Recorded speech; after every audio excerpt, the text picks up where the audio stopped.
Last સેશનમાં આપણે GPSC STI માટે અગત્યના ઇકોનોમીના ક્વેશ્ચનની ચર્ચા કરતા હતા. પેપર હતું આપણું deputy manager finance and account class 2, જેમાં શરૂઆતના 100 ક્વેશ્ચનની અંદરની આપણા પ્રશ્નોની ચર્ચા આપણે કરી હતી. આજે આપણે 101 નંબરના ક્વેશ્ચનથી શરૂઆત કરીશું. સ્ટાર્ટ કરીએ શરૂઆત. આપણે પહેલાં શરૂઆતના 100 ક્વેશ્ચનની ચર્ચા કરી હતી. ચલો, 101 નંબરનો ક્વેશ્ચન તમારી સામે છે. ક્વેશ્ચન છે કે consider the following statement, supply and stock are inversely related to each other. કદાચ આપણે આ ક્વેશ્ચનની ચર્ચા કરી હતી.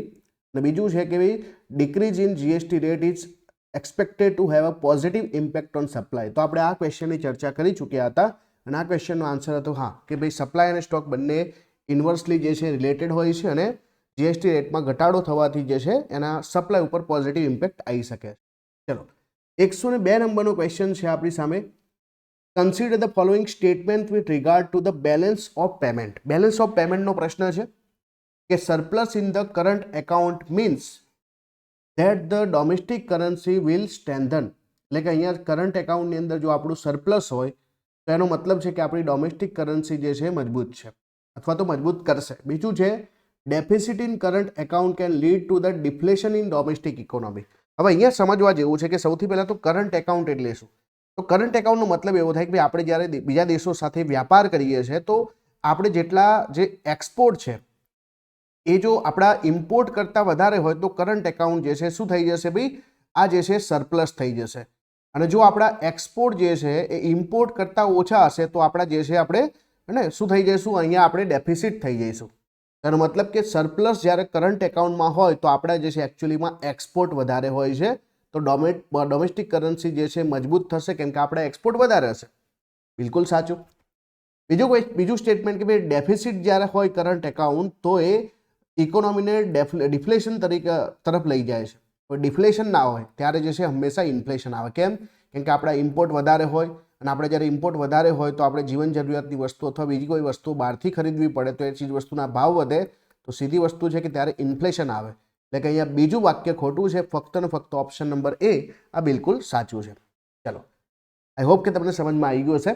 ક્વેશ્ચન નંબર જે છે 103ની વાત કરીશું કે product pricing and factor pricing are study in microeconomics. Analysis of the problem of unemployment is a part of macroeconomics. હું સિમ્પલ ભાષામાં સમજાવું કે મેક્રો અને માઇક્રો એટલે શું. જ્યારે તમે કોઈ જંગલનું જે છે એનાલિસિસ કરતા હોય તો આપણે એને શું કહીશું? આપણે એને મેક્રો કહીશું. અને જંગલની અંદર એક ઝાડ હોય, આ ઝાડનું એનાલિસિસ કરીએ આપણે, બરાબર? ઝાડનું એનાલિસિસ કરીએ તો એને આપણે શું કહીશું? માઇક્રો કહીશું. તો જ્યારે આપણે ઓવરઓલ ઇકોનોમીના જે છે પર્સપેક્ટિવ જોતા હોય કે ભાઈ અનએમ્પ્લોયમેન્ટ કેવું છે, ગરીબી કેવી છે, બેરોજગારી કેવી છે, એ બધા ટોપિકની. અને અનએમ્પ્લોયમેન્ટ એટલે ગરીબી જ થાય, અરે બેરોજગારી જ થાય. તો સીધી વસ્તુ છે કે અનએમ્પ્લોયમેન્ટ છે, પુઅર્ટી, આવા બધા જીડીપીના ડેટા આ બધું જોતા હોય તો એ મેક્રો ઇકોનોમિક્સનો પાર્ટ આવે. તો બિલકુલ સાચું છે.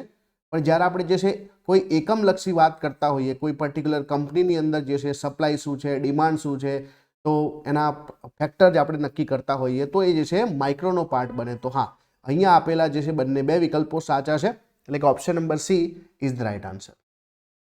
ચલો આગળ 104 નંબરનો ક્વેશ્ચન છે કે foreign institution investor were allowed to participate in the Indian equity market even before the reform of 1991.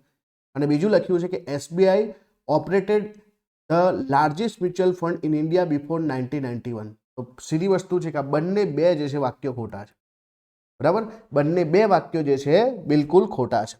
તમારે જે છે અહીંયા ફરીથી હું તમને એક હોમવર્ક આપું છું નાનું, કે ભાઈ અહીંયા જ્યારે મ્યુચ્યુઅલ ફંડની વાત આવે તો 1991 પહેલાં મ્યુચ્યુઅલ ફંડની વાત છે તો એ શું સાચી વાત છે અથવા તો કોઈ ફંડ હતું કે નહીં હતું? તો કયું ફંડ હતું તમારે શોધવાનું છે. ચલો આગળનો સવાલ છે કે 122માં જે છે અમેન્ડમેન્ટ બિલ 2014ની વાત થઈ રહી છે, જે આગળ જતા 101મો જે છે બંધારણીય સુધારો બની ગયો. અને આ જે છે સુધારો જે છે, બરાબર, તો ભારતના રાષ્ટ્રપતિ એના ઉપર સહી ક્યારે કરી છે? તો ભારતના રાષ્ટ્રપતિએ સહી જે છે ક્યારે કરી છે? તો ભારતના રાષ્ટ્રપતિએ સહી કરી છે ભાઈ 8 સપ્ટેમ્બર 2016. આ ટ્રાવિયા ડેટા એક પ્રકારે તમે યાદ રાખી શકો છો. ચલો પછીનો ક્વેશ્ચન છે 106. Consider the following statement. FDI is generally short-term nature in compared to FIIs. FII has a high multiplier effect in the economy than FDI. હવે અહીંયા સમજવા જેવું છે કે તમે કોને વધારે મહત્વ આપો છો. તો સીધી વસ્તુ છે, જ્યારે પણ આપણી ઇકોનોમીમાં એફડીઆઈ આવે તો એફડીઆઈ હંમેશા લોંગ ટર્મ માટે આવે અને એ ઇકોનોમીની અંદર જે છે ઘણી બધી અસર ઊભી કરે કે ભાઈ ઉદ્યોગો સ્થપાશે, રોજગારી આવશે. એટલા માટે એફડીઆઈનું નેચર લોંગ ટર્મ છે. તો અહીંયા તો શોર્ટ ટર્મ લખ્યું છે ભાઈ એફડીઆઈ તો જે છે એફઆઈઆઈ કરતાં શોર્ટ ટર્મ છે, તો પહેલું વાક્ય તો ખોટું છે. અને બીજું એફઆઈઆઈ જે છે એ હાઈ મલ્ટીપ્લાયર ઇફેક્ટ ઊભી કરે છે, ના, એફડીઆઈ ઊભી કરે છે. એફઆઈએસનું તો કેવું છે, આજે ખરીદે કાલે વેચે, કાલે વેચે આજે ખરીદે, બરાબર. તમે જો શેર માર્કેટને ટ્રેક કરતા હશો તમને ખબર હશે રોજ એફઆઈઆઈના સેલિંગના ડેટા આવે, બાઇંગના ડેટા આવે, તો એ તો જે છે આપણા માર્કેટમાં રોકાણ કરે છે. જ્યારે ખરેખર જે છે ભારતના બજારની અંદર વાત કરવામાં આવે, માર્કેટ એટલે કે જે આપણું સ્ટોક માર્કેટ છે એમાં રોકાણ કરે એફઆઈઆઈસ. તો જ્યારે એફડીઆઈ થ્રુ જે છે સીધી કંપનીમાં રોકાણ કરવામાં આવતું હોય છે, એટલા માટે તો એને ફોરેન ડાયરેક્ટ ઇન્વેસ્ટમેન્ટ કહેવામાં આવે છે. તો અહીંયા આપેલા બંને બે વાક્યો ખોટા છે, એટલે કે નાઇધર 1 nor 2 કરેક્ટ આપણે શોધવાનું છે. ચલો, 107 નંબરનો ક્વેશ્ચન છે કે which of the following is not allowed to as a direction for the computation of business income. તો આપણા આ કામનું નથી, બરાબર. આપણે એસટીઆઈના કોન્ટેક્સમાં જોઈશું. ચલો, 109નો ક્વેશ્ચન છે કે ભાઈ revaluation is the official appreciation of a domestic currency. The concept of real effective exchange rate is related to the idea of purchasing power parity. હવે જે છે આ ક્વેશ્ચન થોડો સમજવા જેવો છે, બહુ ગજબનો ક્વેશ્ચન છે, બરાબર. અહીંયા વાત કરવામાં આવે છે ભાઈ કરન્સીની, કે દાખલા તરીકે આપણો રૂપિયો છે ડોમેસ્ટિક કરન્સી, અને તો રિવેલ્યુએશન is the official appreciation of domestic currency, કે ભાઈ જ્યારે રિવેલ્યુ કરવામાં આવે તો હા બિલકુલ સાચું છે. અને concept of real effective exchange rate related to the idea of purchasing power parity. તો હા, જેમ કે અત્યારે તમે જોતા હશો કે ભાઈ ભારતનો રૂપિયો જે છે એ ઘટી રહ્યો છે, ડોલર વધી રહ્યો છે. તો ડોલર અને રૂપિયાની જ્યારે રીડ ચેક કરવામાં આવે તો જે છે ઘણી જગ્યાએ તમને 108% જોવા મળે, ઘણી જગ્યાએ 97 જોવા મળે. તો આ બતાવે ખરેખર જે છે રિયલ વેલ્યુ શું છે. તો જે 100% હોવી જોઈએ ને, તો કોઈ વાર વધી જાય, કોઈ વાર ઘટી જાય. જો વધી જાય તો ખબર પડે કે ભાઈ રૂપિયો જે છે એ એની વેલ્યુ જે છે એ ખરેખર ડોલરની સામે અત્યારે જે છે એના કરતાં જે છે વધારે હોવી જોઈએ. ઘટી જાય તો એનો મતલબ જે છે કે ભાઈ એ બેઝિકલી જે છે ઓવર પ્રાઇસ છે એમ. તો એનાથી જે છે ખબર પડે. તો અહીંયા આપેલા બંને બે વાક્યો સાચા છે, પણ આ થોડો એડવાન્સ કોન્સેપ્ટ છે, એટલે થોડું જે છે આપણે જો ના ખબર પડે તો એકવાર જે છે વાંચી લેવું આ ટોપિક વિશે. ચલો, આગળનો ક્વેશ્ચન છે કે gross FDI is the total investment made by foreign entity directly into productive asset of India. અને બીજું છે કે net FDI is the difference between gross FDI inflow and outflow including repatriation and outward FDI by domestic firm. હા, તો પહેલાં તો જે છે ગ્રોસની વાત કરીએ, એટલે કે કુલ.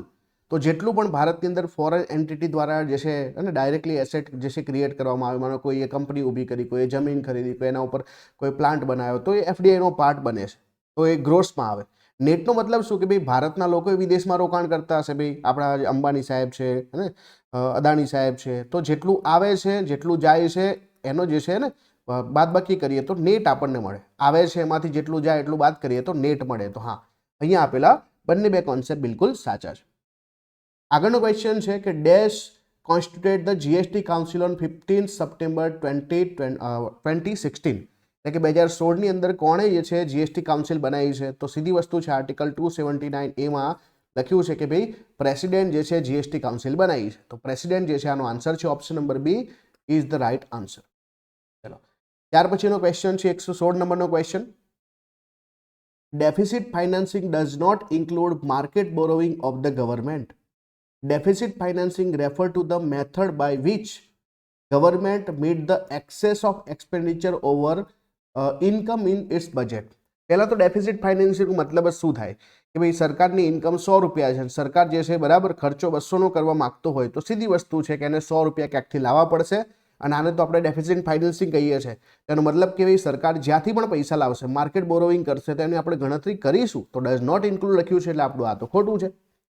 અને બીજું વાક્ય વાંચો તમે કે deficit financing refer to the method by which government meet the excess of expenditure over income its budget. એટલે કે 100 રૂપિયાનો જે છે એની આવક છે, 200નો ખર્ચો કરવો છે, તો જે એક્સેસ ઓફ જે છે ખર્ચો કરવો છે એ આ રીતે પૂરું કરશે અને ડેફિસિટ ફાઇનાન્સિંગથી પૂરું કરશે. તો આ બિલકુલ સાચું છે, અને એટલા માટે ઓપ્શન નંબર 2 જે છે આપણો સાચો છે. એટલે કે ડેફિસિટ ફાઇનાન્સિંગની અંદર જ્યારે વાત કરીશું આપણે તો ઓબ્વિયસલી છે માર્કેટ બોરોવિંગ જે છે ગણાશે. ચલો ત્યાર પછીનો ક્વેશ્ચન છે 119 નંબરનો ક્વેશ્ચન છે કે ભાઈ president of India can make advance out of contingency fund of India to meet unforeseen expenses. અને બીજું લખ્યું છે કે ભાઈ ડેપ્ટ charges of the government India are part of the expense charge on the concentrate fund of India. તો જુઓ સૌથી પહેલાં તો જે છે આપણે 3 ફંડ છે. સૌથી મોટી તિજોરી જેને આપણે CFI કહીએ છીએ, બરાબર. તો એ જે છે આપણી કોન્સોલિડેટ ફંડ છે, જેનામાંથી પૈસા ઉપાડવા હોય તો સંસદની મંજૂરી જોઈએ. પછી આવે છે આપણું ઇમરજન્સી ફંડ, જે કન્ટીજન્સી ફંડ કહીએ છીએ આપણે, એમાંથી જે છે પૈસા ઉપાડવા હોય તો રાષ્ટ્રપતિની મંજૂરી. એટલે કન્ટીજન્સી ફંડમાંથી પૈસા એડવાન્સ આપવા હોય તો એ જે છે પ્રેસિડેન્ટ આપી શકે. બિલકુલ સાચું છે. બીજું છે ભાઈ, જેટલા પણ ડેબ હોય એટલે કે સરકારના ઉધાર હોય છે એ એક્સપેન્સ જે છે તેના ઉપર ચાર્જ કરવામાં આવે છે કોન્સન્ટ્રેટ ફંડ ઓફ ઇન્ડિયા. તો હા, મોટી તિજોરીમાંથી ખર્ચા જાય તો એ પણ સાચું છે, ને એટલા માટે અહીંયા બંને વાક્યો બિલકુલ સાચા છે. ચલો આગળનો સવાલ છે કે જ્યારે પણ ફાઇનાન્સ બિલ જે છે અપ્રૂવ કરવામાં આવે છે બંને જે છે સંસદના બંને ગૃહમાંથી, તો પછી એને જે છે કોની મંજૂરી છે મળે, પછી આ ફાઇનાન્સ બિલ ફાઇનાન્સ એક્ટ બને. તો કોઈ પણ બિલ હોય, કોઈ પણ પ્રકારનું બિલ હોય, એને રાષ્ટ્રપતિની જે છે મંજૂરી મળે તો એ એક્ટ બને. તો સીધી વસ્તુ છે કે આપણો જવાબ આવશે રાષ્ટ્રપતિ. ચલો 122 નંબરનો ક્વેશ્ચન છે. 122 ક્વેશ્ચન શું કહે છે ભાઈ કે finance commission is a statutory body.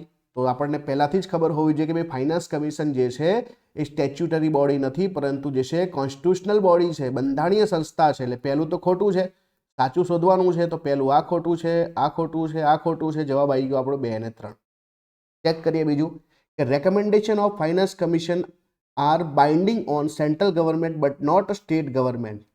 તો પહેલી તો વાત આપણે જો કરવામાં આવે તો જે ફાઇનાન્સ કમિશનના જે કહેવાય ને કે રેકમેન્ડેશન હોય છે, ના તો સેન્ટ્રલ ગવર્મેન્ટ ના તો સ્ટેટ ગવર્મેન્ટ કોઈના ઉપર બાધિત હોતા નહીં. તો આમ તો બીજું વાક્ય ખોટું છે, હે ને.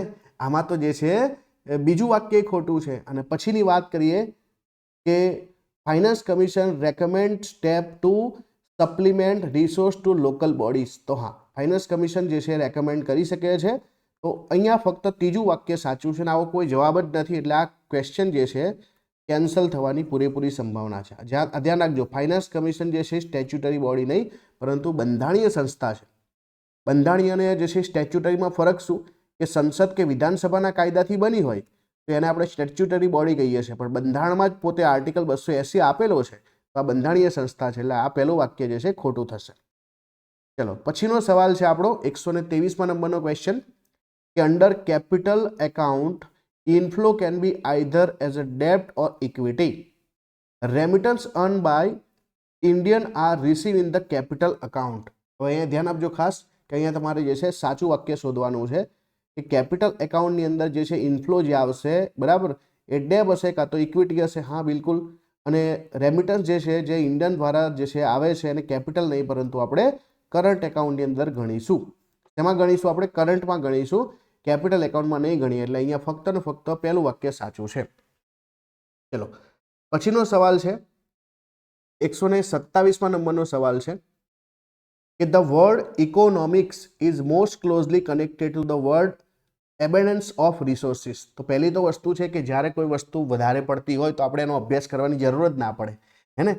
જ્યારે આપણે કોઈ વસ્તુ જે છે જે હે કેવી હોય, સ્કેર્સ હોય, એટલે કે અખૂટ હોય તો આને જરૂર નથી પડતી. અને જે નાશવંત હોય અથવા તો જેનો જથ્થો મર્યાદિત હોય તો એની જરૂર પડે. એટલા માટે એબન્ડન્સ તો આવશે જ નહીં. એટલે પહેલું વાક્ય તો અહીંયા ખોટું છે. બીજું લખ્યું છે કે develop country face the problem of scarcity of resource. તો અહીંયા જુઓ ભાઈ, ડેવલપ કન્ટ્રી જે છે ખરેખર આ જે છે સ્કેર્સિટી રિસોર્સની જે છે પ્રોબ્લેમ જે છે ફેસ કરે છે. તો અહીંયા જે છે ખરેખર શું લખવા જેવું હતું, ડેવલપના બદલે ડેવલપિંગ કન્ટ્રી લખવાનું હતું. ડેવલપ કન્ટ્રી પાસે તો જે છે બરાબર રિસોર્સ હોય છે, પરંતુ ડેવલપિંગ કન્ટ્રી પાસે જે છે રિસોર્સ હોતા નથી. તો આ તો બિલકુલ જે છે મને લાગે છે કે બંને વાક્યો ખોટા છે. એટલે અહીંયા પણ જે છે જે આન્સર આપેલો છે 2 આપેલો છે, પણ ખરેખર આન્સર જે છે ઓપ્શન નંબર ડી હોવો જોઈએ, નાઇધર 1 nor 2. ચલો ક્વેશ્ચન નંબર જે છે 130.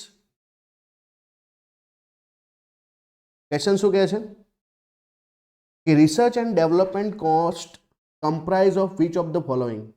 તો જ્યારે પણ તમે જે છે R&D ની કોસ્ટ જે છે ગણતા હોય તેમાં શું આવે? એક જનરલ ક્વેશ્ચન કહી શકો તમે, બરાબર.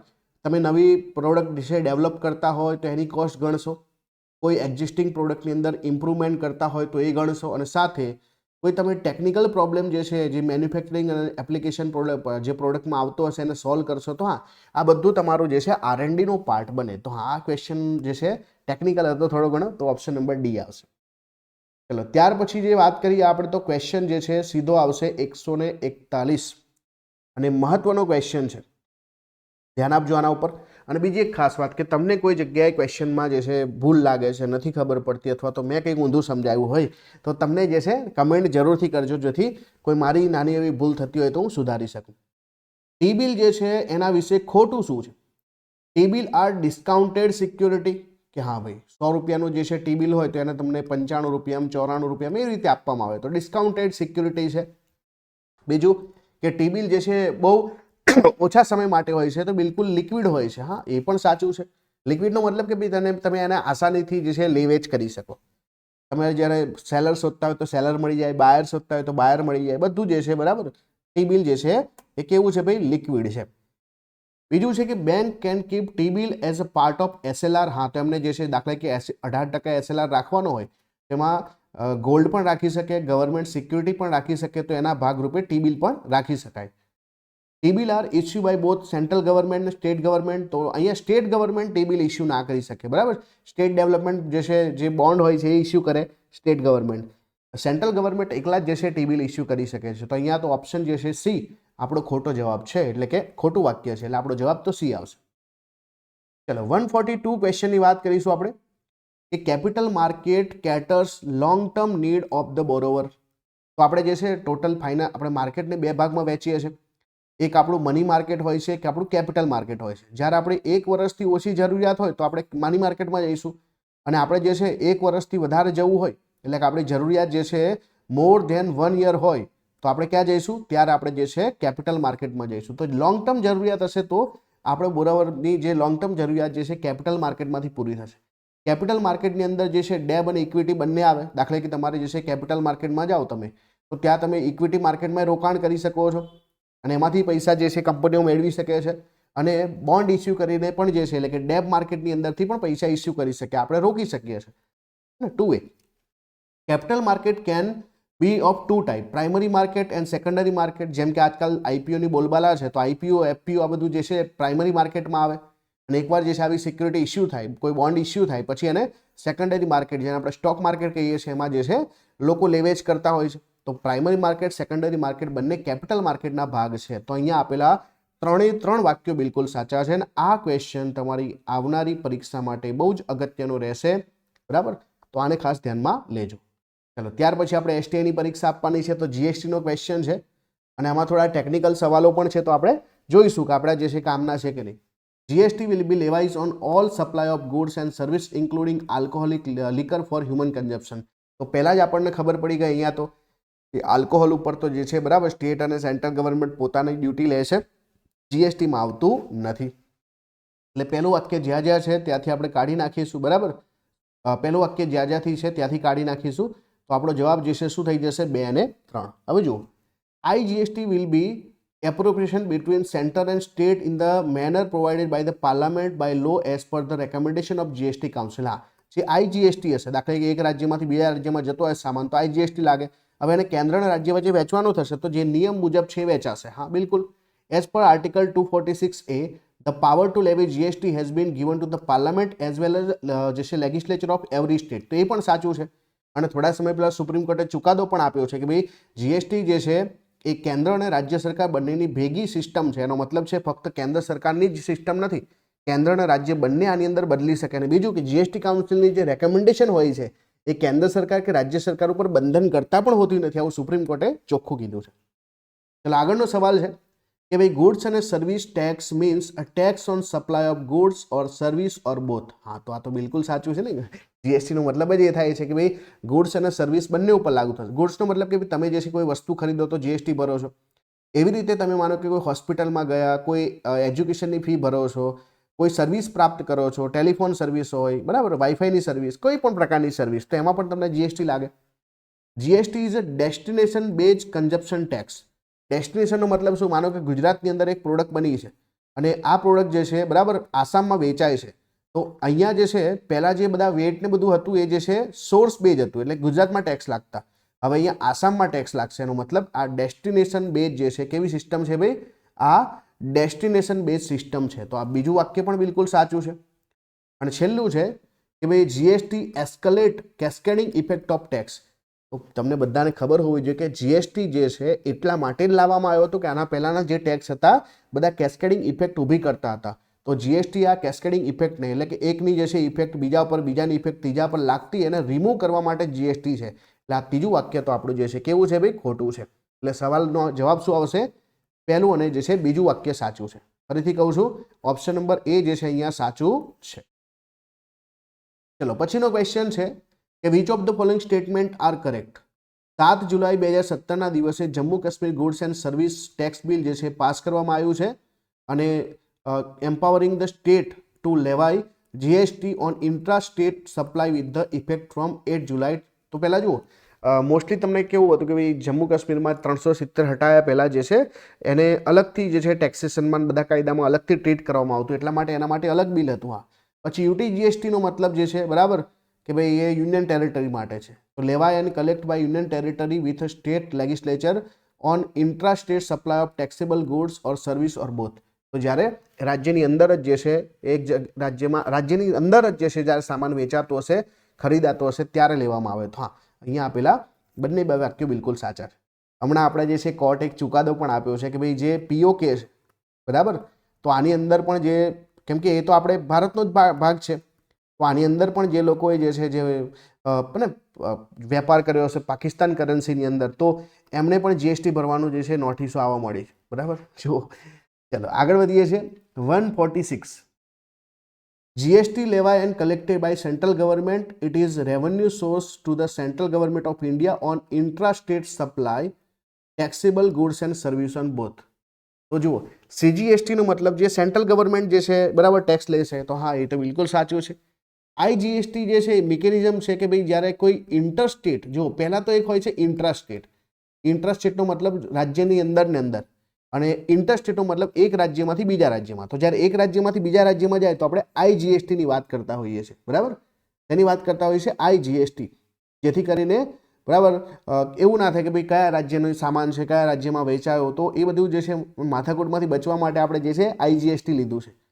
અને IGST rate would broadly the equal of CGST rate plus SGST rate. દાખલા તરીકે તમે ગુજરાતમાં સામાન વેચો, 18% સામાન હોય, અને તો 18% સામાન આપણા દાખલા તરીકે 12% સામાન રાખીએ ને, તો 6% થશે. હવે 6% થાય બરાબર, તો 6% જે છે એ એસજીએસટી હોય, સ્ટેટનો હોય, ને એક સીજીએસટી હોય. પણ જ્યારે ગુજરાતમાંથી તમે મહારાષ્ટ્રમાં સામાન વેચો તો આ બંનેનો ટોટલ જે છે, એટલે કે 12% ટેક્સ જે છે, 12% ટેક્સ એ આઈજીએસટી એકલો જ લાગે. એટલા માટે અહીંયા બંને પ્લસ થાય. એ પણ બિલકુલ સાચું છે. સરસ. આગળનો સવાલ છે, consider the following statement with respect to sovereign gold bond scheme. Sovereign gold bond are issue by RBI on behalf of central government. બિલકુલ સાચું છે. અને સરકારનું અત્યાર સુધીનું જે છે એવું કહેવાય છે કે સૌથી ખતરનાક પગલું છે કે સરકારને સૌથી મોટું નુકસાન થવાનું છે. હવે એસજીબી તો બંધ કરી દીધા સરકારે, કેમ કે એક તો સરકાર આના પર વ્યાજ પણ આપતી ને બધું આપતી, ને અચાનક જ જે છે ગોલ્ડના ભાવ ખૂબ વધી ગયા, તો એની જે છે માર્કેટ વેલ્યુ પણ આપવી પડશે. તો બેઝિકલી જે છે આ ગોલ્ડ માટે છે. હા, તો ગોલ્ડ માટે છે.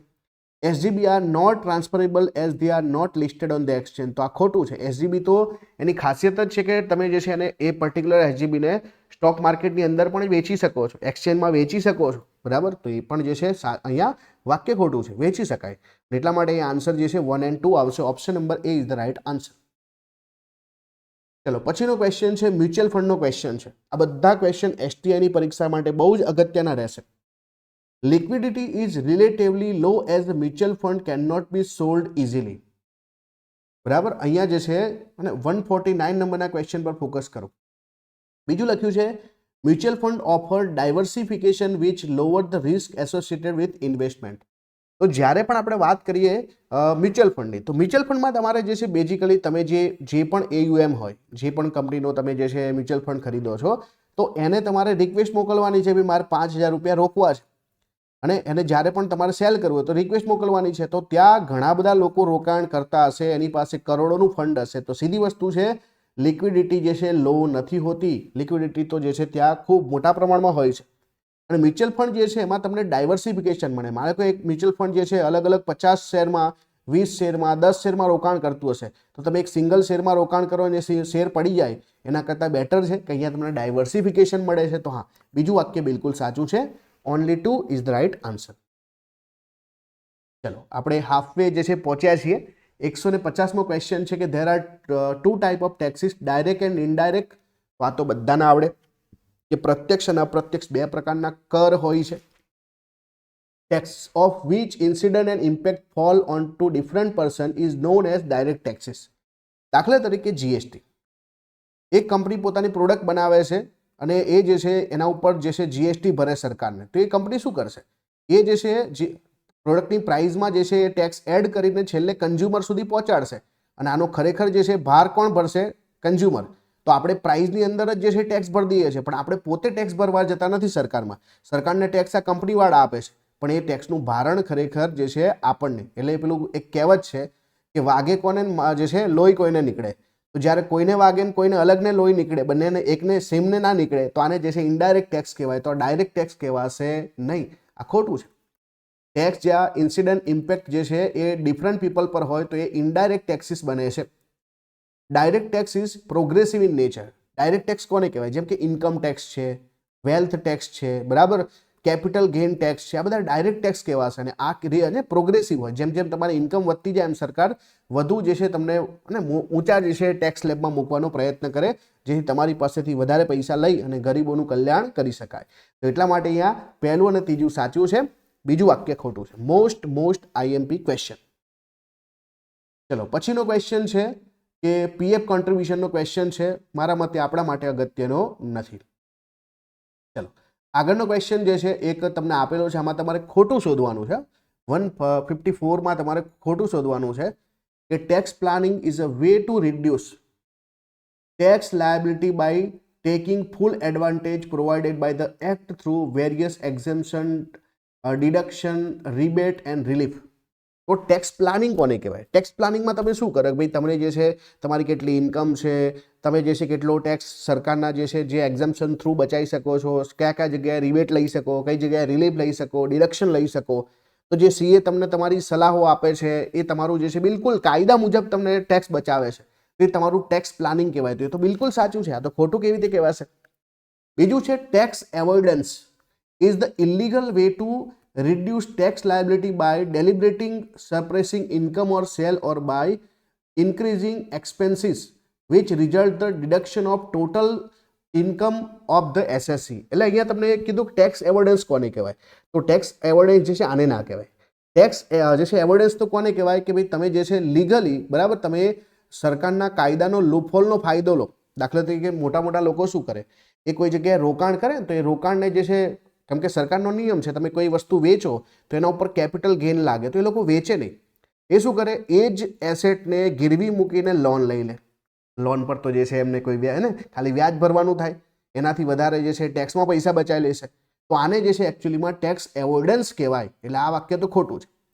જે ઉપર લખ્યું છે ને એ ટેક્સ ઇવેઝન છે, જે કર ચોરી કરતા હોય જે લોકો કોઈ જે છે રીતે, તો એ જે છે ટેક્સ ઇવેઝન છે. એટલા માટે આ બંને ડેફિનેશન એકબીજાને જે છે ઉલટી સુલટી આપેલી છે.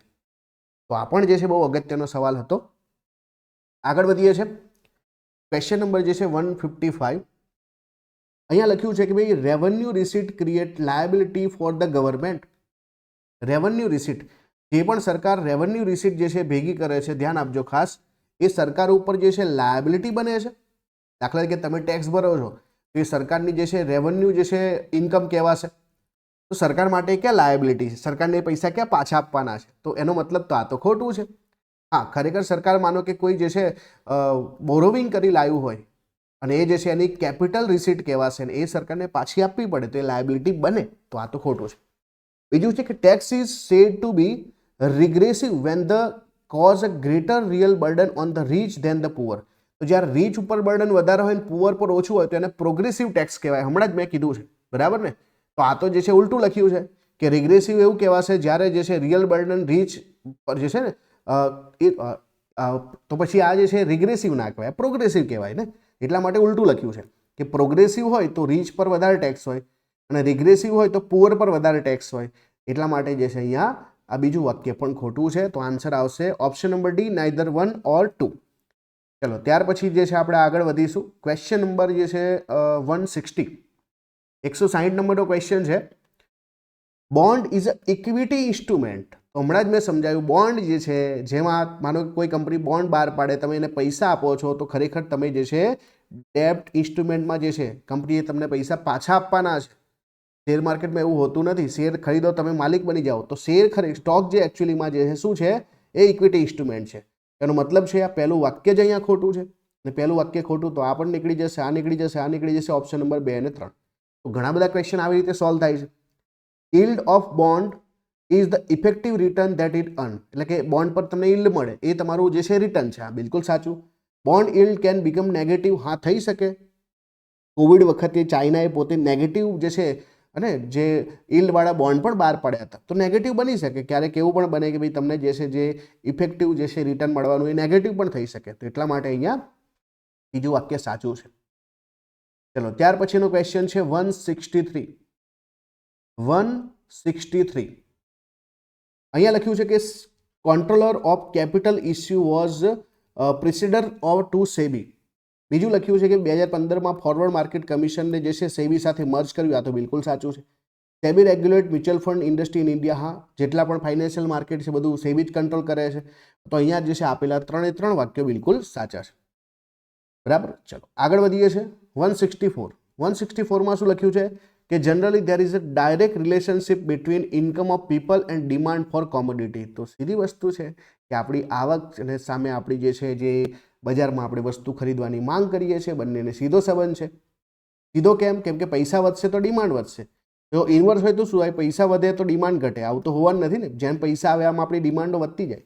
In case of inferior good, demand and income are inversely related. Inferior એટલે હલકી કક્ષાની વસ્તુઓ. દાખલા તરીકે આપણે ટપરી પર ચા પીતા હોઈએ, ઇન્કમ ઓછી હોય ત્યારે. હવે ઇન્કમ વધશે તો આપણે સ્ટારબક્સમાં જઈશું, ટપરી છોડી દઈશું. એનો મતલબ કે જેમ લોકોની ઇન્કમ આવે, હલકી ગુણવત્તાની વસ્તુ લોકો છોડતા જાય. હા, અહીંયા ટપરીની ચા હલકી છે એવું નથી કહેતો, બરાબર. એ ચા જે છે સ્ટારબક્સ કરતાં બેટર છે, પણ આ તો એક એક્ઝામ્પલ છે, બરાબર છે. તો અહીંયા જે છે આપણો બંને જે છે બિલકુલ સાચા છે, બોથ 1 and 2. ચલો પછી 165 ક્વેશ્ચન છે. બરાબર. તમને અહીંયા ક્વેશ્ચન જે છે કેપિટલ ગેઇનનો પૂછ્યો છે અને એસટીઆઈ માટે અગત્યનો સવાલ. Short term capital gain means the gain arising on transfer of short term capital asset as per the provision of section income tax. તો બેઝિકલી આ જે છે ને ટેક્સ્ટ બુક ક્વેશ્ચન છે. તો શોર્ટ ટર્મનો મતલબ જ થાય કે ભાઈ શોર્ટ ટર્મ, લોંગ ટર્મનો મતલબ જ થાય લોંગ ટર્મ. હવે હું તમને સ્ટોકમાં એક્ઝામ્પલ આપું તો સ્ટોકમાં કેવું હોય, 1 વર્ષ કરતાં ઓછા સમય માટે અને શોર્ટ ટર્મ કહેવામાં આવે. 1 વર્ષથી વધારે તમે કોઈ વસ્તુ જે છે ખરીદીને મૂકી રાખ્યો અને પછી વેચો તો એ લોંગ ટર્મ કહેવાય, બરાબર. તો આ તમને યાદ રહેવું જોઈએ. તો આ તો આઈટી જે છે ઇન્કમ ટેક્સનો સવાલ છે, તો આપણે એના ઉપર ધ્યાન નહીં આપીએ, પણ એ તમને મેં કેપિટલ ગેઇન કોને કહેવાય એ સમજાવી દીધું.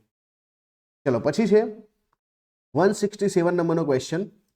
Credit rating help in better decision making of the lender and investor. તો સીધી વસ્તુ છે. માનો કોઈ કંપનીએ બોન્ડ બહાર પાડ્યા, પણ એ બોન્ડનું રેટિંગ જે છે ઓછું હોય તો તમને ખબર પડે કે અહીંયા રિસ્ક વધારે છે. બિલકુલ. બીજું કે અહીંયા increase in fiscal deficit would lead to upgrading rating of the concern government. હવે માનો કોઈ સરકારનું ફિસ્કલ ડેફિસિટ વધતું જતું હોય તો જે છે એનું રેટિંગ વધશે કે ઘટશે? રેટિંગ ઘટે. ઉલટાનું વધે. કેવી રીતે? તમે દેવું વધારતા જાઓ છો, તમારું રેટિંગ ઘટે. આ તો બિલકુલ ઉલટું છે. SEBI is responsible four regulating credit rating agency in India. તો આ પણ ખોટું છે. પૈસા ઉધાર લેવાની વાત આવે, મૂકવાની વાત આવે, તો એ બેંકનું કામ છે ને એટલા માટે અહીંયા આરબીઆઈ આવશે. ક્રેડિટ રેટિંગ જે એજન્સી હોય છે આરબીઆઈ સાથે જોડાયેલી હોય છે, આરબીઆઈ એમના ઉપર રેગ્યુલેશન કરે છે. તો આ પણ ખોટું છે. Fitch and Moody are India base credit rating agency, બરાબર. તો ધ્યાન આપજો ખાસ કે જે ફિચ એન્ડ મૂડી છે એ ઇન્ડિયાની અંદર નથી, બરાબર. હવે બીજો એક સવાલ છે કે ભાઈ ક્રેડિટ રેટિંગ એજન્સી છે, જસ્ટ સેકન્ડ,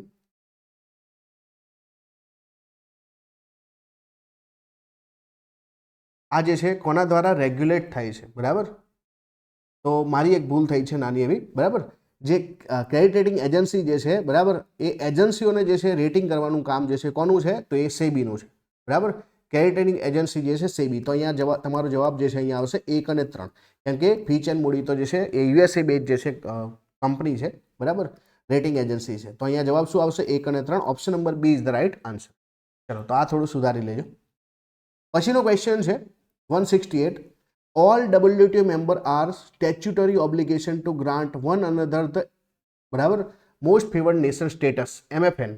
તો અહીંયા જે છે પહેલી વસ્તુ તો જે છે કે સ્ટેચ્યુટરી ઓબ્લિગેટરી છે ભાઈ આપણા ઉપર જે છે, બરાબર, કે કાયદાથી જે છે બાધિત છે કે આપણે આવું કરવું, તો હા, બરાબર. બીજું છે કે national treatment principal mean that there should be no discrimination between the domestic product and foreign product. તો હા, માનો કે ભારતમાં કોઈ વસ્તુ વેચવા આવે બહારથી, તો આપણે ભારતની પ્રોડક્ટને એના વચ્ચે જે છે કોઈ ડિફરન્સ નહીં કરવા. ક્યારેક એવું થાય, માનો કે આપણે વર્ષો પહેલાં જે છે પાકિસ્તાનને મોસ્ટ ફેવર્ડ નેશનનો જે દરજ્જો આપતા હતા, કારણ કે પહેલાં આપણે ભેદભાવ કરતા, સમજો. પહેલાં આપણે પાકિસ્તાનને જે છે ટેક્સ લગાવી દેતા, આ છે તે છે. પછી પાછું ફરીથી જે છે આ મોસ્ટ ફેવર્ડ નેશનનો આપણે દરજ્જો આપ્યો હતો, પણ પાકિસ્તાનને આપણને નહોતો આપ્યો. પાછળથી જે છે આપણે આ દરજ્જો હટાવી લીધો, એનો મતલબ કે હવે પાકિસ્તાન પર આપણે અલગથી ટેક્સ લગાવીએ છીએ, તો આપણે નથી આપતા. પણ WTO મેમ્બર તરીકે આપણે કરવું જોઈએ, એવું જે છે ગાઈડલાઈન છે. ઓકે, ચલો, તો આ જે છે ક્વેશ્ચનમાં આ તો કેરી ફોરવર્ડ ને લોસ ના બધી વાતો છે, IT એક્ટની વાતો છે, બરાબર. FDI ની વાત કરીશું આપણે. 171માં કે the single brand retail trading is open for only 49% of FDI under automatic route. તો તમને ખબર હોવી જોઈએ કે ભાઈ આપણા દેશની અંદર જે ઈ-કોમર્સ છે, બરાબર, આ ઈ-કોમર્સને અલગ અલગ ભાગમાં વેચવામાં આવે છે. દાખલા તરીકે જે છે આપણા દેશમાં એમેઝોન આ બધા લોકો છે, પોતાનું સિસ્ટમ નથી, એ લોકો જે છે એક એગ્રીગેટર તરીકે કામ કરે છે.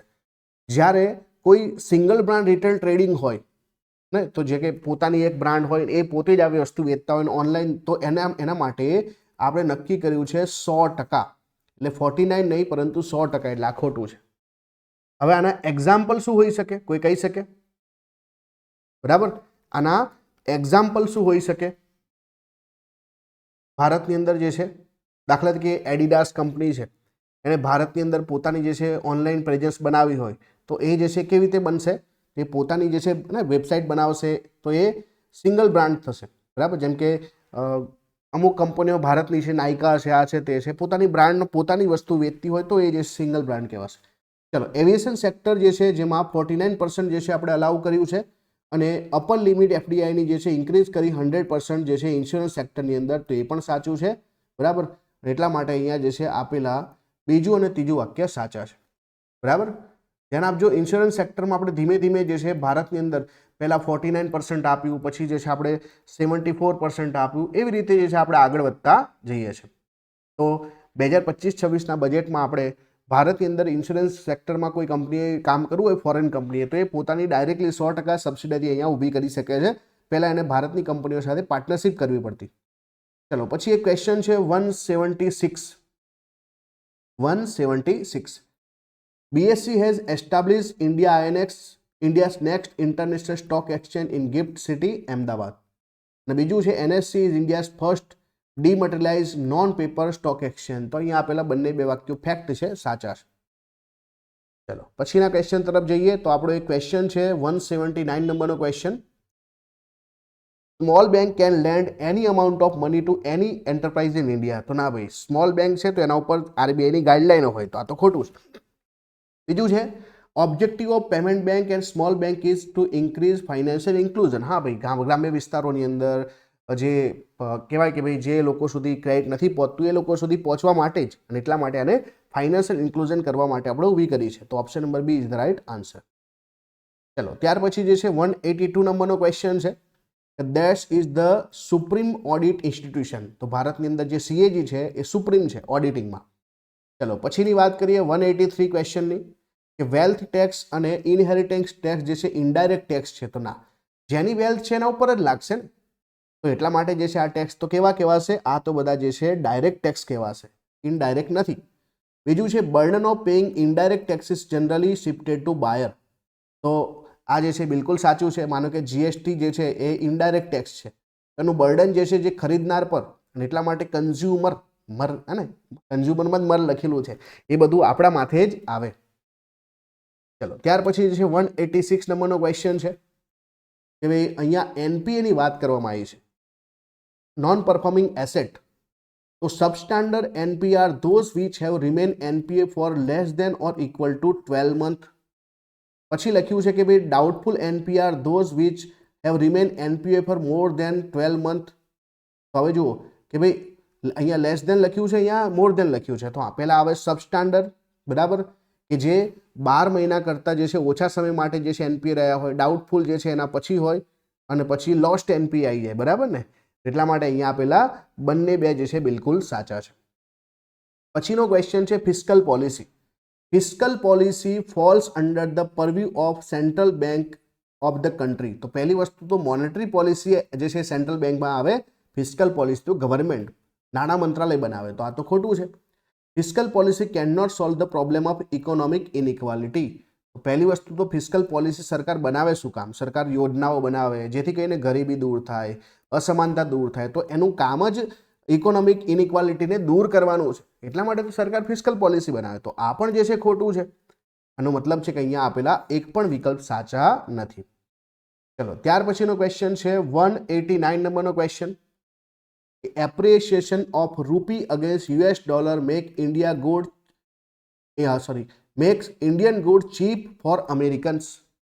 કે દાખલા તરીકે ભારતનો રૂપિયો જે છે એપ્રિશિએટ થાય છે. એક્ઝામ્પલથી સમજીએ કે અત્યારે માનો કે 90 રૂપિયાની સામે $1 સામે જે છે 90 રૂપિયા છે. રૂપિયા એપ્રિશિએટ થાય એનો મતલબ કે રૂપિયાની વેલ્યુ જે છે 85 થઈ જશે ડોલરની સામે. તો હવે જે છે બરાબર, પહેલાં માનો કે તમે 90 રૂપિયાની વસ્તુને જે છે $1 જે છે બનાવીને વેચતા હતા. હવે તમારે જે છે બરાબર $1ની વસ્તુ બનાવવા માટે વધારે રૂપિયા ભેગા કરવા પડશે, અને વધારે રૂપિયા ભેગા કરવા પડશે એ રીતે જે છે. અને કેમ કે ડોલર કરવા હશે તો પહેલાં તમે 90 રૂપિયા ડોલર કરી નાખતા, હવે 85 રૂપિયા ડોલર કરો છો. તો આવી રીતે જે છે appreciation of rupee against US dollar makes Indian goods cheap for America. તો ના, ત્યાં તો શું થશે, ડોલરનો ભાવ ઘટ્યો તો ઓબ્વિયસલી એમને વધારે જે છે પૈસા ચૂકવવા પડે, તેમને તો વસ્તુ મોંઘી થાય. અને આવું ના ખબર પડે તો જે છે એક સિમ્પલ ઇન્ફ્લેશનમાં આપણે કોન્સેપ્ટ શીખીએ છીએ કે જ્યારે પણ કોઈ જે ડોમેસ્ટિક કરન્સી જે છે ડિક્રીઝ થાય, ડીવેલ્યુ થાય, તો એના જે છે ને જે એક્સપોર્ટરો હોય એને ફાયદો થાય. તો અહીંયા તો જે અમેરિકનો છે એ તો આપણા વસ્તુ ખરીદે છે, તો આપણા જે એક્સપોર્ટરો છે એમને જે છે અહીંયા જો ફાયદો થતો હોય, બેઝિકલી એમને જે છે વધારે ફાયદો થતો તો અમેરિકાને ફાયદો થાય, પણ અહીંયા તો જે છે નુકસાન થાય છે. Appreciation of rupee against US dollar means that less unit of rupee will be required to purchase 1 unit of US dollar then before. તો આ તો બિલકુલ સાચું છે ને. મેં આ સમજાવ્યું તમને કે પહેલાં તમારે 90 રૂપિયા સિક્કા ભેગા કર્યા ત્યારે $1 મળતો, હવે રૂપિયો મજબૂત થયો તો તમારે 85 રૂપિયા જ ભેગા કરવા પડે છે. આ એક્ઝામ્પલ છે. તો અહીંયા બીજું વાક્ય જે છે સાચું છે. ચલો ત્યાર પછીના ક્વેશ્ચનની વાત કરીશું 192. 192 ક્વેશ્ચન શું કહે છે કે before the reform of 1991 India has adopted inward looking strategy of import substitution industrialisation. એટલે કે આપણે જે છે ઇનવર્ડ લુકિંગ જે છે એટલે ભારતની અંદર જ જે છે આપણે એવું પ્રયત્ન કરતા કે ભારતમાં જ વસ્તુ બની જાય, બહારથી આપણે ખરીદવી ના પડે. હા, a strategy of import substitution is adopted when there is a abundance of foreign exchange. તો આ તો જે છે પહેલાં વસ્તુ કે આપણી પાસે જો આટલું બધું ધન હોત તો આપણે બહારથી જ ખરીદ લેતા ને, અમેરિકાની જેમ. અમેરિકા અત્યારે કેવું શાંતિથી કશું બનાવવાનું નહીં, બધું બહારથી ખરીદવાનું, કે એની પાસે અબન્ડન્સ ઓફ જે છે એક્સચેન્જ છે ભાઈ, એની પાસે એને તો ફોરેન એક્સચેન્જની જરૂર નથી, એનો ડોલર તો દુનિયામાં ચાલે છે. પણ આપણી પાસે તો આની કમી હતી, અને કમી હોય ત્યારે આપણે પૈસા જ ના હોય તો આપણે શું ખરીદીશું? તો આપણે પ્રયત્ન કરીશું કે દેશમાં જ બની જાય. એટલા માટે આ ખોટું છે. તો ફક્ત ને ફક્ત જે છે પહેલું વાક્ય અહીંયા સાચું છે. ચલો ત્યાર પછીના ક્વેશ્ચનની વાત કરીએ તો ક્વેશ્ચન નંબર જે છે અહીંયા આવશે 196. 196 શું કહે છે? અહીંયા ઓબ્જેક્ટિવ ઓફ બજેટની વાત કરેલી છે અને કયું સાચું છે કહેવાનું છે. Taxes and subsidy are use to address the problem of economic inequality. તો હા ભાઈ, ટેક્સ ને સબસિડી આપણે એટલા માટે અમીરો પાસેથી ટેક્સ લઈશું, સબસિડીના રૂપમાં ગરીબોને વેચીશું, જેથી કરીને આવકની અસમાનતાઓ ઓછી થાય. Tax there are no instrument in budget which can help in achieving economic stability. હવે એવું તો હોય નહીં ને, કોઈ ઇન્સ્ટ્રુમેન્ટ નથી બજેટમાં કે જ્યાંથી આપણે ઇકોનોમિક જે છે સ્ટેબિલિટી, આપણે સીધી વસ્તુ કે માનો કે ઇકોનોમિક સ્ટેબિલિટી આપણે પ્રાપ્ત કરવી હોય તો આના માટે આપણે ગ્રોથ કરવો પડે, એના માટે જે છે સરકાર પૈસા ફાળવશે અલગ અલગ ઇન્ડસ્ટ્રીને, તો આ તો ખોટું છે. Balance regional growth is one of the objective of budget. તો બેલેન્સ રિજનલ ગ્રોથ એનો મતલબ કે એવું ના થાય કે એક જ ક્ષેત્રનો વિકાસ થાય, આપણે દરેક ક્ષેત્રનો વિકાસ કરવાનો, દરેક વિસ્તારનો વિકાસ કરવાનો છે, તો હા એ ઓબ્જેક્ટિવ છે. અને એટલા માટે જે છે એવું ના થવું જોઈએ ખરેખર તો કે ભાઈ ચૂંટણી બિહારમાં આવવાની છે, ચૂંટણી બીજા રાજ્યમાં આવવાની, તો ત્યાં બજેટ ફળવાઈ જાય, બીજા રાજ્યો જોયા કરે, પછી એમનો વારો આવશે ક્યારે, જ્યારે એમની ચૂંટણી આવશે. તો એવું ખરેખર ના થવું જોઈએ. તો અહીંયા 1 અને 3 જે છે સાચું છે. ચલો ત્યાર પછી 197 નો ક્વેશ્ચન છે કે India is one of the founding member of WTO. હા ભાઈ, 1995માં જ્યારે બન્યું ત્યારે જ આપણે તો એના સભ્ય બની ગયા. India started the process of globalisation after becoming the member of WTO. ના, આપણે તો 1991થી જ જે છે LPG રિફોર્મ ચાલુ કરી દીધા હતા, એટલે આ તો ખોટું છે. અહીંયા આપણું ફક્ત પહેલું વાક્ય સાચું આવશે. 199 નંબરનો ક્વેશ્ચન છે કે આઈડિયા ઓફ GST જે છે એ પ્રપોઝ કરવામાં આવ્યો હતો Kelkar task force on indirect taxes જે 2000ની અંદર, તો હા બિલકુલ સાચું છે. અને બીજું છે compensation cess is mean to compensate state in case of revenue shortfall due to GST. ખરેખર આનો આઈડિયા કેવો હતો કે ભાઈ પહેલાંના ટેક્સ હતા જે છે એ જે છે ઓરિજિન બેઝ હતા, એટલે જે મેન્યુફેક્ચરિંગ સ્ટેટ હતા એમને ફાયદો થતો. પણ હવે GST આવવાથી આ બધા ડેસ્ટિનેશન બેઝ બન્યા, તો જ્યાં સામાન વેચાશે એમને ફાયદો થશે, તો જે મેન્યુફેક્ચરિંગ સ્ટેટ છે એમને નુકસાન થશે, અને એમને જે નુકસાન થશે એટલે એમના રેવન્યુમાં જેટલો પણ શોર્ટફોલ આવશે, બરાબર, એ જે નક્કી કરવામાં આવ્યો હશે દર વર્ષે 14% વધશે, આવું બધું નક્કી કરાયું હતું. અને જો ઓછું હશે તો કેન્દ્ર સરકાર એમને કમ્પન્સેટ આપશે, અને એના માટે જે છે 28%નો GST ઉપર જે છે અલગથી એક સેસ લેવામાં આવતો. તો આ એક છે, બરાબર. તો અહીંયા આપેલા બંને બે વિકલ્પ બિલકુલ સાચા છે. અને આજના છેલ્લા ક્વેશ્ચનમાં જે છે આપણે જવાની જરૂર નથી. તો આ થઈ ગયું આપણું આજનું પેપર, અને હું આશા રાખું કે તમને આ સેશન જે છે ખૂબ ગમે હશે. બીજા પણ જે અગત્યના પેપર હશે તો આવી રીતે હું તમારી સામે લાવતો રહીશ. અને ખાસ તમને જે છે આ પેપર ગમે છે, સવાલના જવાબ જે છે હું જે રીતે સમજાવું એ ગમતા હોય તો કમેન્ટ જરૂરથી કરજો, બરાબર. તમારી કમેન્ટની હું રાહ જોઉં છું. કમેન્ટ કરો, લાઇક કરો, શેર કરો, સબસ્ક્રાઇબ કરો. All the best. Thank you.